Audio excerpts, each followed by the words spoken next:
Before I begin, I want to give you a warning. If you ever hear a voice whispering your name from a place that should not know you, don't answer it. I did, and it changed everything. Not just for me, but for the entire human race. My name is Ayan Malik. In the year 2149, Earth was dying. The soil had turned to dust, clouds had stopped forming, cities had been ruined by storms and droughts. You could smell collapse in the air.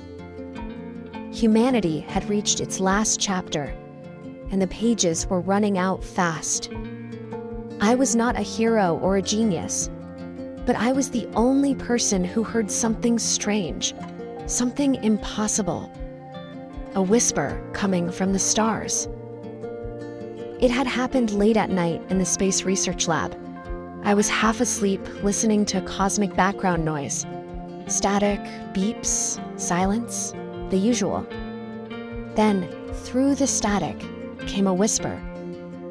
Soft, broken, faint, but clear enough to freeze the blood in my veins. Ayan. At first I thought I imagined it. Maybe I was just tired. Maybe my brain turned static into a voice. But then, it came again. Ayan. Come home. Home? That single word haunted me. I didn't tell anyone for weeks. I was scared of being called insane. But when the whisper kept coming, I finally reported it. And to my surprise, the United Earth Council didn't dismiss me. Humanity was desperate. When the world is ending, even madness sounds like hope. They traced what little data they could from the signal. It wasn't bouncing off satellites. It wasn't coming from Earth. It was coming from deep space, far beyond known star systems. 6 months later, I sat inside a sleek silver spacecraft called Horizon 1, a one-person mission, a blind journey following a voice that knew my name. The commander asked me before launch, "Why would a planet call your name?" I remember looking at him and saying, "Maybe it remembers me." He didn't laugh. No one was laughing in those days. Deep space changes you. Silence becomes louder than screams. Stars become strangers. Time stops feeling real. Days blended into each other as I traveled farther from Earth than any human had ever gone. On the 40th day, everything changed.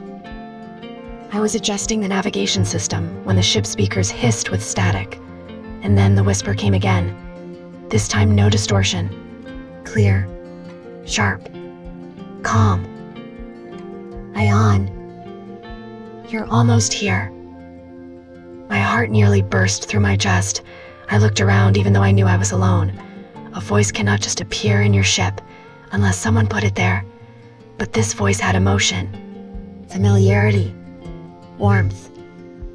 Like someone who knew me long before I ever stepped into space. I followed the signal to a dying red star. Orbiting the star was a planet. Dark, cracked, storm-covered, and completely invisible to our maps. My scanners reacted strangely. Every reading was unstable. The planet wasn't natural. It was artificial. Built. When I landed, the air was still. Cold. Too quiet. I stepped out of the ship expecting darkness, but instead, I found a city.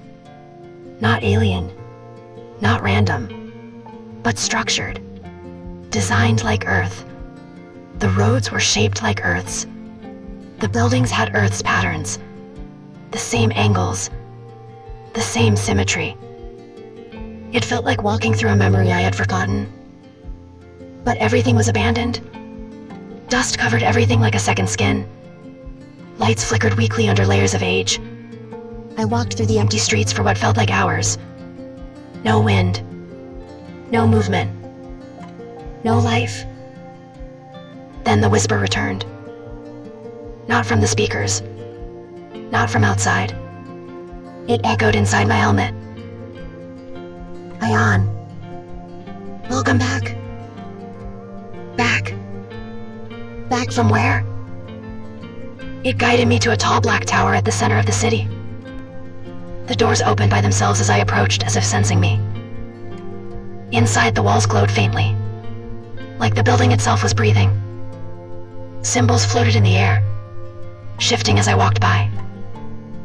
At the very center, a soft white hologram rose from the ground like mist turning into light. It didn't have a face, or a form. It was like a memory given shape. And then it spoke. Ayan Malik. Welcome to Earth 2. My breath caught. This isn't Earth. I whispered. Not the one you remember, the voice said. But it is Earth. The hologram explained everything. Long before humans existed, an ancient civilization, far older, far wiser, created multiple versions of Earth. Backup planets, copies, reserves, blueprints for humanity's survival. They called them second homes. Earth 2 was the most advanced of them, and it had been waiting for me. I asked, why me? Because you listened. The voice answered. Because you follow the call. Because your mind resonates with the frequencies of this world. You are compatible. I didn't understand what that meant, but there was no time to think. The hologram continued. This world responds to the first human who enters it. It shapes itself according to their mind, their desires, their fears, their memories. My heart bounded. This world would shape itself, according to me. Then came the offer. Ion, you may awaken this world and lead humanity to its new home, or you may leave it sleeping forever. But be warned, awakening the world also awakens everything inside it. That should have been the moment I refused. But when I thought of Earth, of starving families, dying oceans, collapsing cities, I knew I couldn't walk away. I placed my hand on the glowing console. It pulsed warmly beneath my skin, like touching the heart of something alive. Awaken, I whispered. The crown shook. Light erupted from beneath the crust. Buildings brightened. Colors returned. The sky shifted from gray to a deep, beautiful blue. I watched an entire planet breathe for the first time in centuries. Trees sprouted in seconds. Rivers formed like liquid lightning. Air warmed and became sweet. For the first time in a long time, I felt hope. But then, I heard another whisper. Not calm, not welcoming, not from the hologram. A new voice. Lower, angrier, awakened. Ion, you were not supposed to come alone.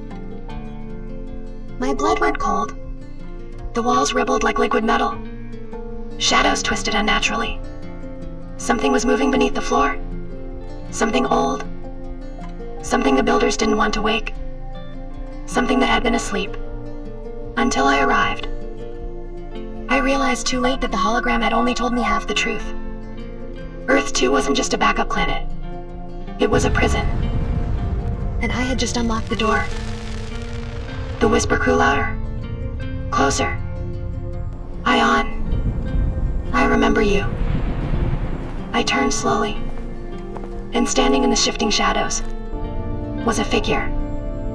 My height. My shape. My voice. My eyes. It was me. Or something that looked like me. A version of me the builders had created as a failsafe. A guardian. A protector of the planet. And now that I had awakened the world, It wanted its place back. This is where my story becomes something else. Not just a warning, but a beginning. Because if you ever hear a voice calling your name, from a place that has no right to know you, remember this. The voice might be calling you, but something else might be coming for you. And Earth, too, has only just awakened.